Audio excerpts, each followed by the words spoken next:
Ya, ini saya ambil, ya, saya masukkan ke dalam kantong plastik. Kemudian kantong plastik itu saya tutup, kemudian dikasih label. Nomor di sini berapa? Nah, kalau kita menjelaskan itu waktunya lama, ya, terus terang lama, karena apa ya? Setelah ini nanti saya tandain, ini saya pasang foto. Saya kasih nomor dulu semua nih. Pasang nomor, semua pasang nomor, pasang nomor, pasang nomor. Semua objek pasang nomor lakukan pemotretan secara umum. Dari 4 penjuru, dari sana, sana, sana. Kemudian secara khusus, kita juga wajib melakukan pemotretan secara forensik terhadap benda-benda yang kita temukan di TKP ini. Dengan memberikan nomornya itu ada 2, nomor yang bisa berdiri, ada yang nomor yang terlentang. Ketika kita melakukan pemotretan secara forensik terhadap benda yang ada di TKP ini secara khusus, maka nomor yang digunakan adalah nomor yang terlentang.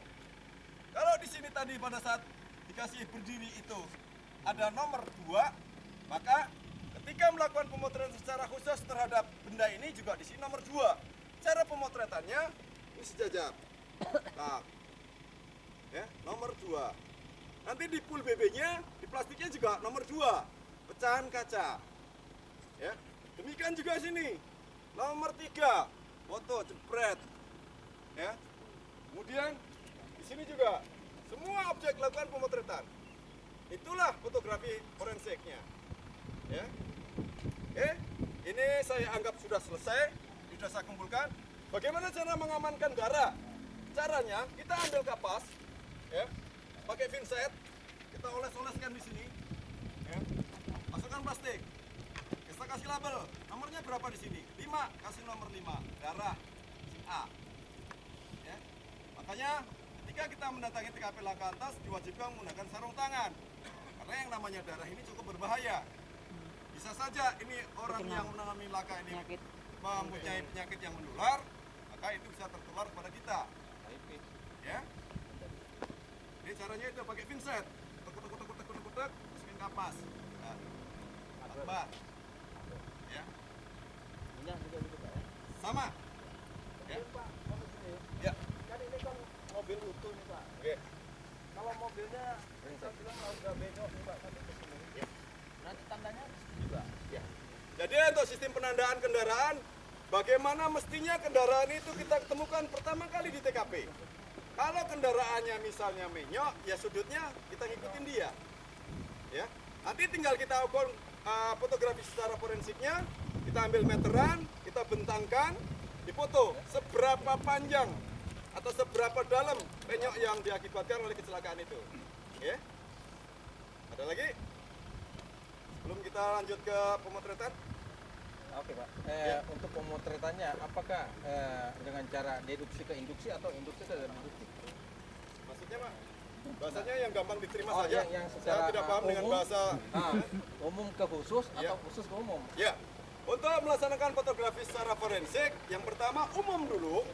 Tadi ya, dari awal sudah saya sampaikan, pertama kali datang ke TKP laka lantas, lakukan pemotretan dari 4 penjuru.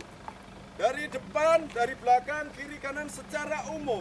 Jaraknya 7,5 sampai 15 meter. Dikandung maksud supaya objek yang ada di sekitar TKP laka lantas ini bisa terekam dan terlihat oleh kamera kita. Semakin kita dekat, objek makin sedikit. Oleh karena itu pemotretannya jaraknya 7,5 sampai 15 meter. Sehingga objek yang ada di sekitar TKP ini, misalnya ada tiang listrik, ada rambu-rambu, kelihatan. Yang kedua saya tambahkan berkaitan dengan fotografi forensik. Biasanya yang kami lakukan, kami jalan 1 atau 2 km sebelum terjadi kecelakaan. Apa yang kita lakukan? Di situ kita melakukan fotografi secara forensik. Terhadap apa? Rambu-rambu. Apakah di situ ada rambu-rambu pembatas kecepatan? Apakah di situ ada rambu-rambu petunjuk lainnya? Apakah di situ ada penerangan jalan? Apakah di sana jalannya berlubang? Itu kita lakukan pemotretan secara forensik. Ya. Jadi ketika kita sampaikan kendaraan ini terjadi kecelakaan karena melebihi kecepatan, kita memiliki data. Di kilometer 1 km sebelum terjadinya kecelakaan, di sana ada rambu-rambu maksimal 40 km per jam. Tetapi fakta yang kita temukan berdasarkan bekas rem, ternyata kendaraan ini berjalan di atas itu. Maka ketika kita menyatakan A, kita harus memiliki buktinya A itu. Bisa dipahami? Ya. Oke. Kalau ini sudah selesai, clear, tolong TKP-nya di-clearkan, kemudian kita pasang mobil di sana, kita lakukan pemotretan secara sirai. Sehingga kita tidak melakukan pengukuran yang biasanya secara manual, itu tidak kita lakukan, karena dengan menggunakan aplikasi Pisirek ini nanti, TKP yang ada di jalan ini, kita akan pindahkan berada di atas meja kerja kita, kemudian di situ kita lakukan pengukuran, kita melakukan penganalisaan, dan lain sebagainya. Ya. Bisa kita lanjutkan, Pak? Ya, oke. Ini kita kosongkan, kita beralih ke mobil sana. Bagus. Karena untuk contoh. Iya. Ya. Oke. Kita buat 3 kali. Ya. 2 kali cukup. 2 kali. Biar gampang. 2 kali lebih. Nanti di kelas bisa Nanti saya kasih contoh gambar yang lain, Pak. Oke. Iya. kalau sekali mana ada yang nyambungnya. Kita buat 2 kali, Pak. Oke. Diagonal. Mohon izin. Ini caranya. Yang titik poin tadi. Ya.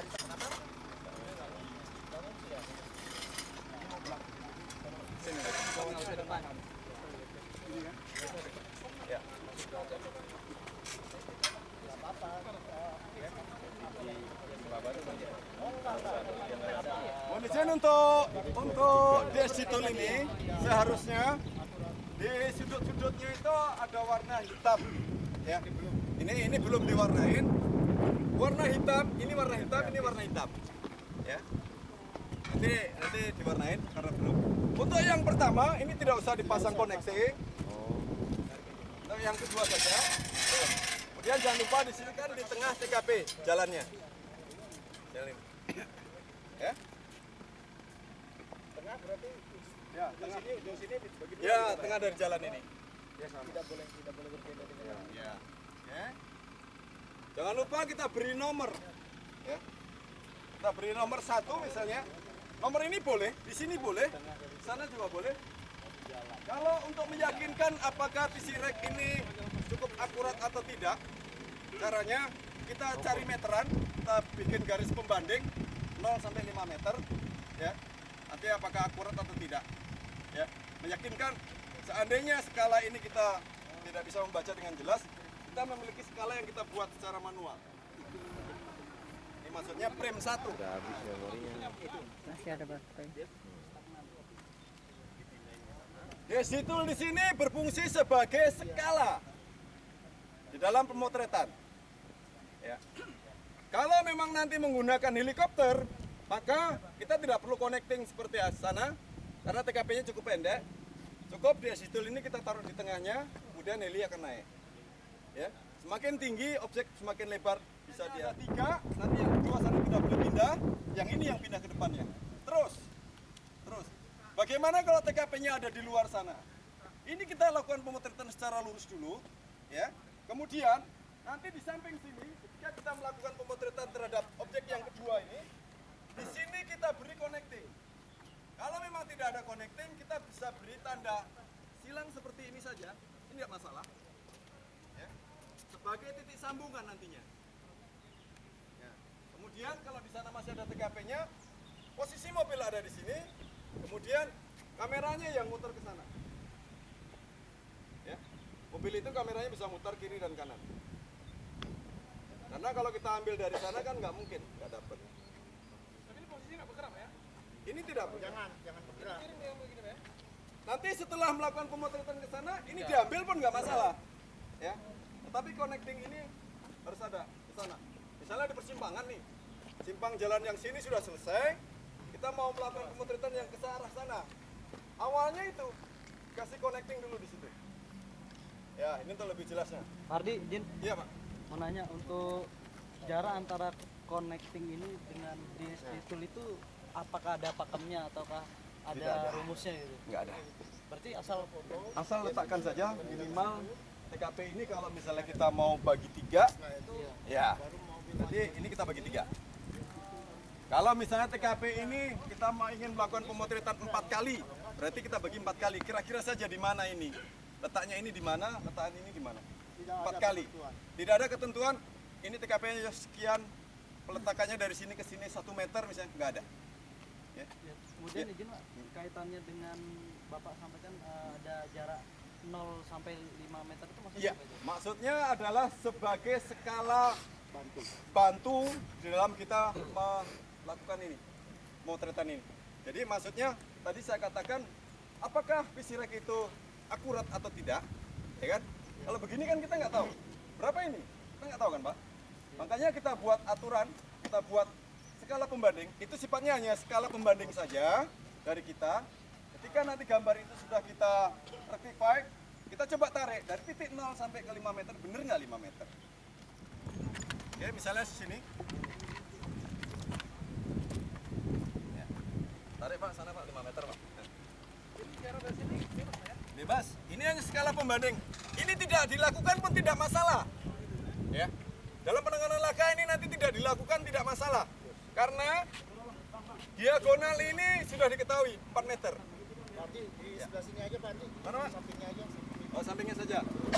Oke. Kurang. Enggak ada sama. Tidak Tulis ada nol. sama gimana? Nol, Skala pembanding. Oh, enggak. nol, sampingnya. Nah, ini kita lakukan pemotretan. Nah, untuk peletakan ini ada yang tanyakan, oh, ada tempatnya di situ. Jadi tidak langsung masuk ke TKP-nya. Nah, kalau langsung masuk TKP-nya sini, kapan jalannya dari sana? Terus ngeremnya kapan? Ya. Jadi tolong diberikan space ke sana. Ya sekitar 10 sampai 15 meter. Ya. Iya. Berikan space dulu. Ya. Bukan dari kendaraan, dari Ya, lokasi ini sebelumnya. sampai ke sananya. Ini kan sebelumnya nih. Bukan Ini dari kan kayak ini kan kita kendaraan, taruh bukan. sebelumnya supaya Sebelum saat lokasi. sesaat sebelum kejadian itu kendaraan datang itu ada Iya. tempatnya. Ada tempat dia. Jadi pada saat dimasukkan ke aplikasi Pisikres, gambar yang sudah jadi nanti itu kita bisa mengaplikasikannya, mau naruh kendaraannya di mana, saat datangnya itu bisa ada. Itu dia. Kemudian Pak, ini Pak, seperti kita untuk pengukuran TKP, pembuatan sket TKP, kita kan selalu berpatokan pada utara selatan, tuh, Pak. Apakah di sini harus ditentukan seperti itu, Pak? Kemudian atau tidak? Kemudian saya perlakukan ada titik patok, Pak. Kalau untuk di yang manual itu, apakah di sini ada ditemukan itu juga, Pak? Iya. Mana tahu pada suatu saat kita harus datang lagi kemari. Oke. Jadi untuk titik patok, kalau memang di situ ada benda-benda yang ingin kita gunakan sebagai titik acuan, titik patok, maka ketika melakukan pemotretan itu tolong dilihat, diperlihatkan dalam patok itu, dalam fotonya itu. Seperti ini kan tiang listrik. Jadi tiang listrik itu diupayakan terlihat pada saat melakukan pemotretan frame yang kedua ini. Karena itulah nanti sebagai titik patok pengukuran. Harus masuk ke dalam potret. Masuk Makanya dalam- tadi ada Pak Dodi di kelas bilang itu apa namanya, ambil gambarnya agak ke samping bisa, tengah bisa, yang penting ada yang kelihatan ini pinggirnya. Ya. Oke. Apa yang saya katakan juga tadi waktu di kelas itu gitu juga. Yang jelas kita sama dengan cara membuat SKTKP dengan garis alas, cari tipe-nya yang mana gitu. Yang penting itu tidak bisa diganggu gugat atau dia bisa bergerak selama penyidikan. Kemudian masuk ke dalam lingkup fotonya. Apabila sudah jadi dalam bentuk 90 derajat itu ada gitu. Sehingga kalau umpamanya gambar itu mau dijadikan sket TKP, ada dia. Terus ada yang kedua apa tadi Pak? Selain apa? Arah sama aja. Nanti kita bisa putar. Setelah jadi gambar, kan bisa kita putar utara selatannya. Kita kan tahu dari sini kan kita bisa tahu utara selatannya yang mana. Pada saat kita tuangkan ke dalam SKTKP, kita sudah tahu juga mau bikin posisi mana gambarnya yang kita kopikan ke Microsoft Word ini. Sehingga arah utaranya jelas. Dan saya tambahkan, kalau misalnya TKP laka lantas ini terjadi pada jalan yang menurun, ya, tolong nanti GPS-nya ini digunakan. Berapa ketinggiannya? Pertama kali TKP-nya itu terjadi sampai di ujungnya itu, diukur. Berapa di situ? GPS-nya nanti dia akan membaca deh. Tinggiannya sekian, sekian, sekian. Karena nanti Di dalam visi crashnya juga akan dibuatkan jalan itu bentuknya nurun begini. Jadi dimulai misalnya 32, misalnya nanti 24, 20, 15 sampai ke 0, sampai ke TKP-nya itu. Ya. Aneh buat pembuatan marking ini. Yang jelas setiap ujung awal pengereman sama ujung terakhir itu harus ada huruf U ini. Lihat ya. Terus sedapat mungkin tadi kan sudah ada gambar yang buat menandai tepi-tepinya bekas rem ya. Nah, yang tadi saya perhatikan kurang banyak, kurang detail. Jadi saya tadi tambahin. Jadi untuk bekas rem seperti ini bentuknya. Agak rapat, jangan terlalu jarang. Supaya itu jelas trackingnya. Itu yang pertama. Yang kedua, anggaplah ini gambar pertama, ya. Mungkin gambar pertama kan itu karena ada ini ya. Anggap aja ini frame pertama. Setiap frame pertama, upayakan ada alat kalibrasi bantuan. Anda tandai patok sini, terus taruhlah 5 meter atau 10 meter ke sana pakai meteran manual. Dari sini ke sana, garis berikutnya dikasih lagi garis strip. Itu jaraknya 10 meter.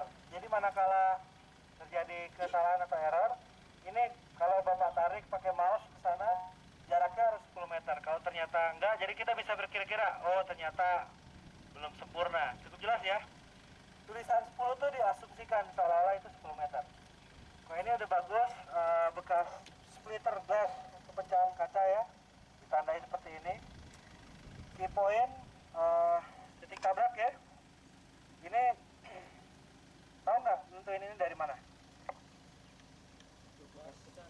Banyaknya pecahan kaca.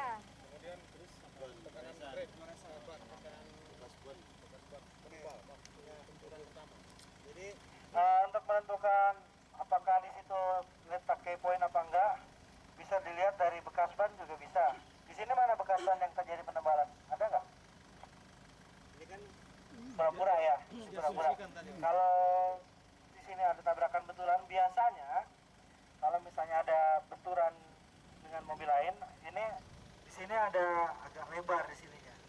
Nah, penebalan itu bisa karena motor atau orang masuk ke atas kap mobil, atau mungkin ada ditekan sama kendaraan lain, atau mungkin agak bergeser begini, ada swipe. Nah itu bisa juga itu. Yang kedua dari pecahan kaca.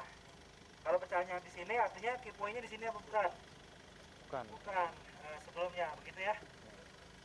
Terus untuk orang bentuknya pakai makhluk banget. Motor. Oh itu motor. Ini kapur. Kapur di Ini kalau motor ada nih udah. Posisi as rodanya motor sama kayak mobil. Apa udah Pak?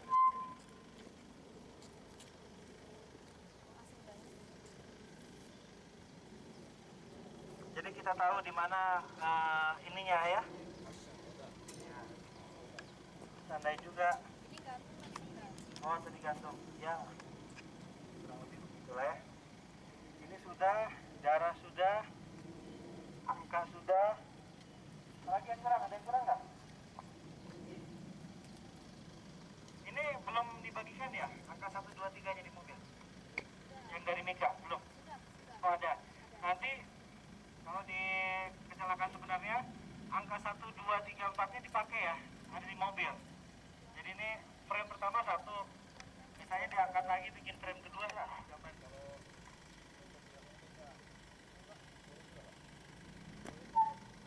Jadi proses capture atau menentukan wilayah area yang mau akan direktify itu berdasarkan bukti-bukti TKP yang Bapak anggap perlu untuk ditampilkan di simulasi VisiRek atau VisiTrack.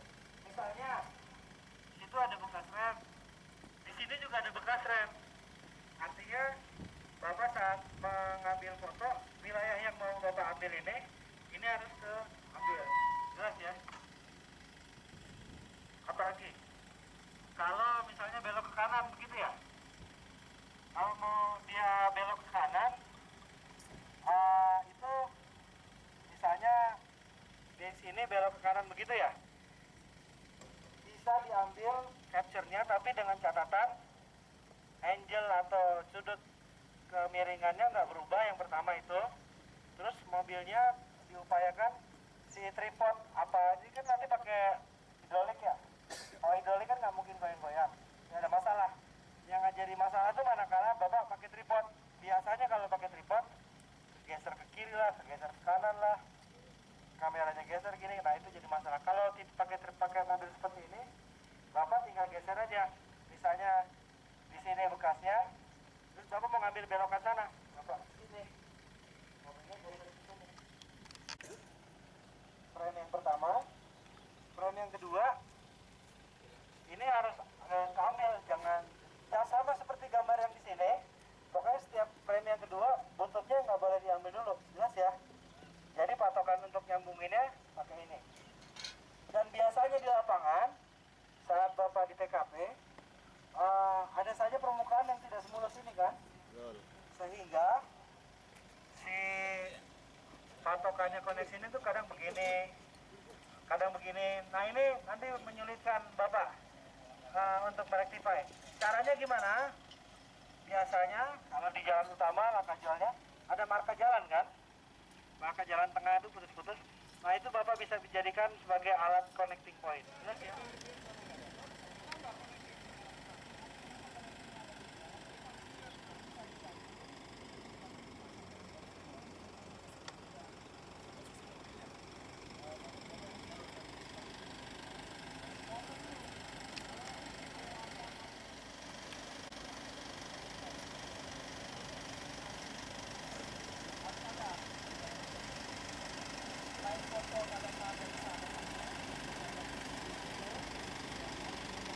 Situl ini, kalau tidak ada desitul, menggunakan koordinat itu tadi. Titik A, B, C, D. Ukur dulu, A, B berapa, B, C berapa, C, D berapa. Ya, kemudian diagonalnya juga diukur, masukkan forward method, true atau betul, baru difoto. Karena kita tidak menggunakan itu, diganti dengan ini, lebih simpel dan lebih cepat. Ya. Oke, ini kita bisa minggir, dikelirkan TKP-nya, biar dilakukan pemotretan dari sana. Ya oke, tolong minggir. Ya, mohon izin di sana bisa dikosongkan, yang listriknya biar kelihatan, nanti sebagai titik patok awal.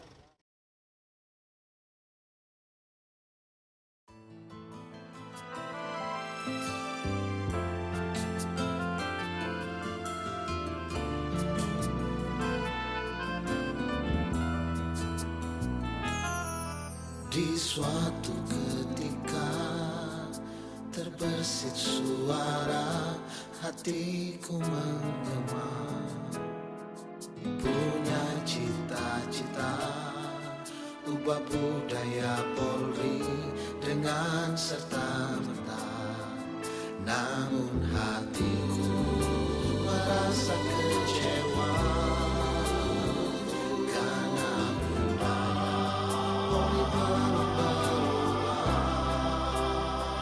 Kini ku renungkan niatan hadir ini, biarlah ku ubah diri sendiri.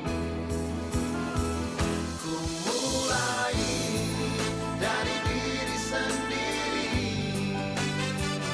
Ku mulai dari yang paling kecil. Takkan pernah aku menunda-nunda. Ku mulai saat ini juga.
tampak jauh, tampak dekat. Nah ini ada 3 barisan kan.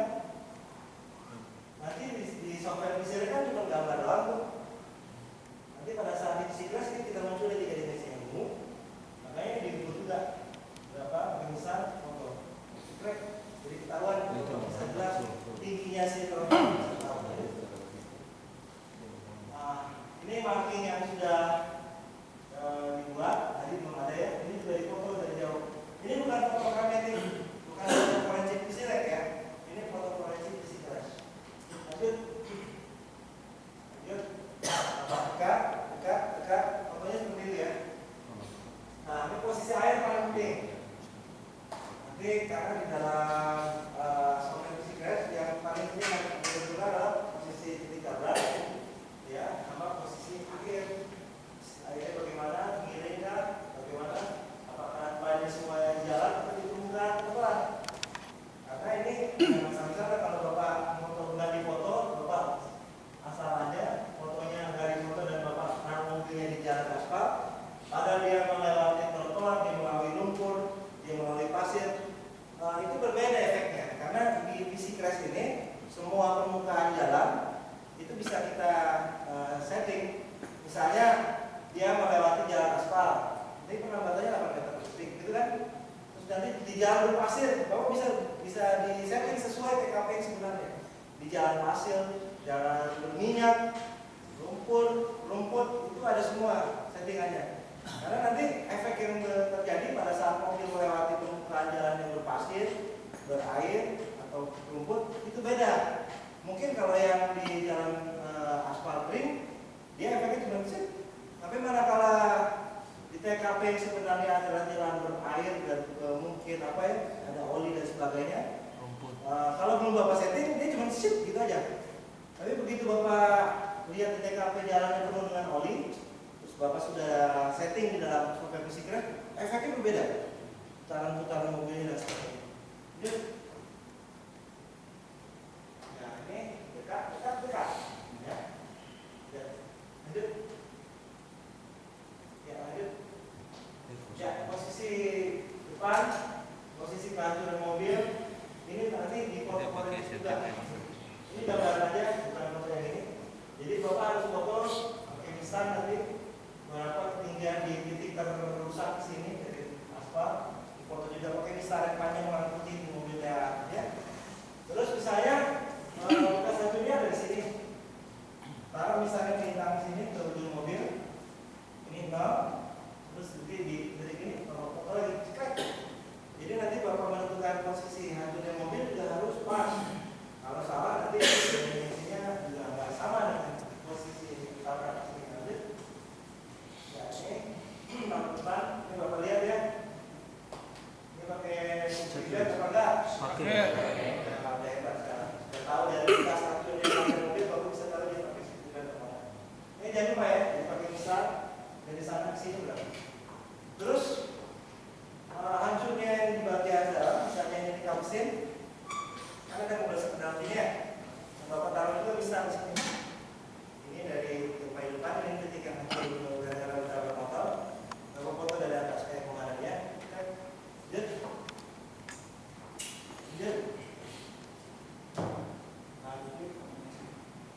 Ya, situasi lalu lintas di sekelilingnya Bapak perhatikan dari arah 4 penjuru mata angin, dari arah utara, dari arah selatan, dari arah barat, timur, sehingga bisa Bapak tahu bagaimana kondisi sebenarnya dan bisa menginput semua datanya di sini. Apakah ada trotoar, apakah ada ini kalau di Belanda speed limiter, kalau di kita polisi tidur. Kalau dia polisi tidur ini macam-macam, ada yang polisi tidur beneran, ada yang bentuknya seperti ini pakai mapping belum. Ini karena kalau Bapak nggak setting, nggak Bapak foto, Bapak salah nanti menentukan koefisien basic jalan. Yang ini kan 8 meter per detik contohnya ya, karena jalannya bagus. Kalau ini mungkin bisa 10 karena jalannya kasar. Karena pada saat dia rem, efek yang ditimbulkan beda antara ini sama ini. Jelas ya? Nah, ini posisi akhir di peserta tadi foto juga. Jadi sebanyak mungkin foto forensik untuk PC crash.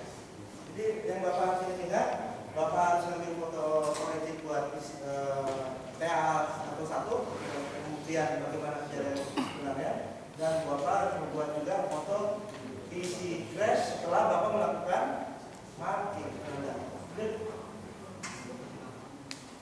Ya ini permukaan jalannya yang tadi aspal, ada yang kayak gini. Ini Bapak harus delete, ya. Dilihat permukaan jalannya, apakah semuanya beraspal, apakah ada yang berpasir, apakah ada air.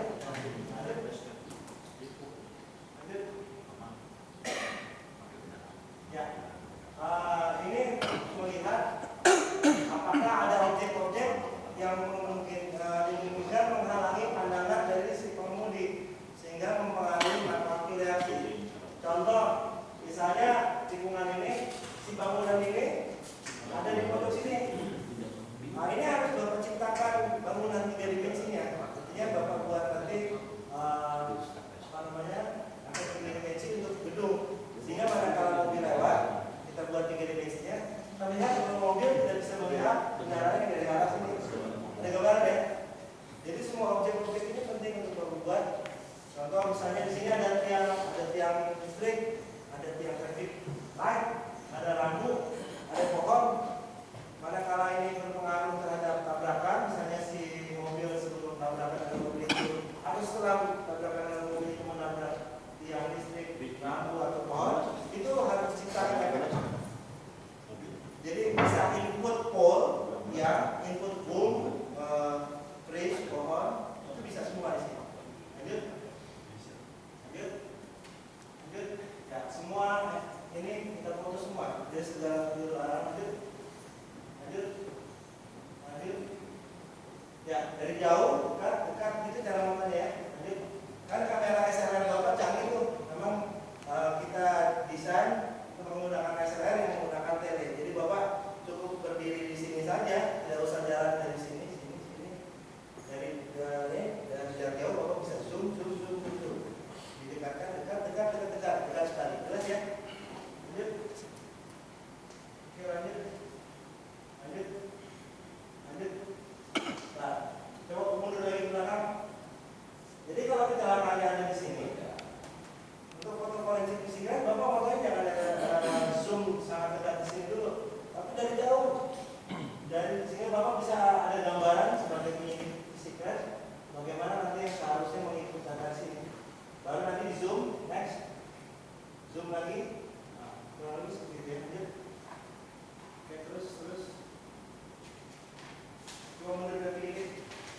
Nah, kalau di TKP Laka ini, kita lihat kan banyak gedung-gedung yang akan menghalangi pandangan, ya kan? Ini nanti gedung ini atau misalnya tempat-tempat objek-objek yang kira-kira menghalangi pandangan, Bapak munculin 3 dimensinya. Jadi saat mobil bergerak, nanti kelihatan maksudnya nggak bisa ditambah ke arah itu ya. Lanjut. Oke, ini makanya dari bawah. Jadi dari dekat sama aspal. Jadi sangat jelas kelihatan marking yang Bapak buat. Jangan terlalu jauh. Jelas ya? Lanjut. Ini juga dari sini mungkin. Jadi kelihatan kemana arahnya. Lanjut. Nah, mundur lagi. Nah, dari sini kan terlihat si mobil yang ke sana, mobil satu yang ke sana dan melalui trotoar ini naik ke pulau jalan. Zoom. Atau lagi zoom. Jadi jangan lihat sama gambar Pak. Itu kan udah begitu ya. Bawaannya kamera saya kasih. Terus kemungkinan dia ngerem apa enggak? Buka apa namanya? Harus dibuka Pak. Tapi berdasarkan kebutuhan aja